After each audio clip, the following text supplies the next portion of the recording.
வணக்கம் மக்களே.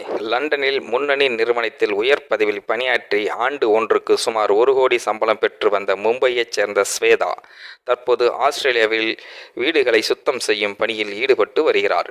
வாழ்க்கையில் ஏற்றம் திடீர் மாற்றம் குறித்து அவர் பகிர்ந்த அனுபவம் கவனம் பெற்று வருகிறது.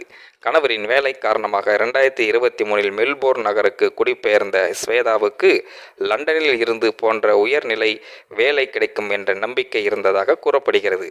ஆனால் பல மாதங்கள் முயன்றும் எதிர்பார்த்த வேலைவாய்ப்பு அமையவில்லை.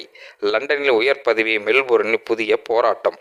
முன்னதாக பிரபல நிறுவனத்தில் பணியாற்றிய ஸ்வேதா ஆண்டுக்கு சுமார் 1 லட்சம் பவுண்டுகள் சம்பாதித்து வந்ததாக தெரிவித்துள்ளார். வசதியான வாழ்க்கை, பிராண்டு பொருட்கள் என வாழ்க்கை நிலையில் வெளிநாட்டு மாற்றம் அவரின் தொழில் வாழ்க்கையை தலைகீழாக மாற்றியதாக கூறப்படுகிறது. வேலை தேடலில் தொடர்ந்து ஏமாற்றம் ஏற்பட்டதால் ஒரு கட்டத்தில் மன அழுத்தத்தையும் சந்தித்ததாக அவர் பகிர்ந்துள்ளார். இதையடுத்து தனது மனக்குழப்பத்தை தள்ளி வைத்து வீடுகளை சுத்தம் செய்யும் பணியில் சேர்ந்தார். வேலை எதுவாக இருந்தாலும் அது அடையாளம். தற்போது கிளினிக் வேலை செய்து வரும் ஸ்வேதா அந்த அனுபவம் தன்னுடைய எண்ணங்களை மாற்றியதாக கூறியுள்ளார். பணம் என்பது வெறும் காகிதம் அல்ல, அது ஒரு பெண்ணின் சுதந்திரம். வேலை எதுவாக இருந்தாலும் அது நமக்கான அடையாளத்தை தருகிறது என்று தெரிவித்துள்ளார். ஒரு காலத்தில் கோடிகளில் சம்பாதித்த கைகளே இன்று வீடுகளை சுத்தம் செய்கின்ற என்ற எண்ணம் ஆரம்பத்தில் வருத்தமளித்ததாகவும், ஆனால் அதுவே வாழ்க்கையை புதிய கோணத்தில் பார்க்க வைத்ததாகவும் அவர் கூறியுள்ளார்.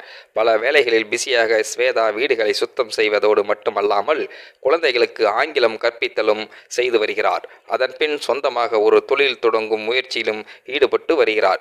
தொடர்ச்சியாக முயற்சி மற்றும் தன்னம்பிக்கையில் வாழ்க்கையை மீண்டும் கட்டி எழுப்பிக் கொண்டு இருக்கும் ஸ்வேதா தேசாய் பற்றிய இந்த கதை இணையத்தில் பலரையும் சிந்திக்க வைத்துள்ளது. மக்கள், இந்த வீடியோ பார்க்கின்ற நீங்களும் இந்த வீடியோ பற்றின கருத்துக்களை கீழே உள்ள கமெண்ட் செக்ஷனில் மறக்காமல் சொல்லுங்கள்.